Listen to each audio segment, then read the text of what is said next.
Hi guys, ഇപ്പോൾ ഇതൊരു customer ഞാൻ ബൂസ്റ്റർ അയച്ചു കൊടുത്തതിൻ്റെ റിവ്യൂ ആണേ.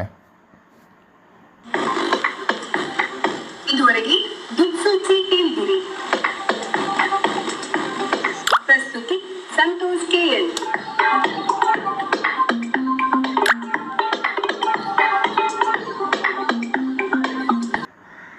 ഗായ്സ്, ഇതാണെങ്കിൽ പുള്ളിക്കാരന് കിട്ടാത്ത ചാനൽ ഏതോ കർണാടക ചാനൽ കിട്ടുന്നുണ്ട്. അതിൻ്റെ ഒരു വോയിസ് റെക്കോർഡ് കേട്ടോ. അതിനു മുമ്പ് കിട്ടാത്ത ചാനലല്ലേ അത്? അതെ, കിട്ടാത്ത ചാനലാണ്. ഓക്കെയാണ് ചേട്ടാ, എല്ലാം ചാനലെല്ലാം ക്ലിയർ ആയി കിട്ടുന്നുണ്ട്, സ്റ്റീരിയോയും കിട്ടുന്നുണ്ട് നല്ല വൃത്തിക്ക്. അപ്പോൾ പുള്ളിക്കാരൻ ഇട്ട വീഡിയോ ഒന്നുകൂടെ ഒന്ന് കാണിച്ചു തരാം. എന്നിട്ട് ഇതാണ് ആ വീഡിയോ. ആർക്കെങ്കിലും ബൂസ്റ്റർ ആവശ്യമുണ്ടെന്നുണ്ടെങ്കിൽ താഴെ കൊടുത്തിരിക്കുന്ന നമ്പറിൽ വാട്സപ്പ് മെസ്സേജ് അയയ്ക്കുക.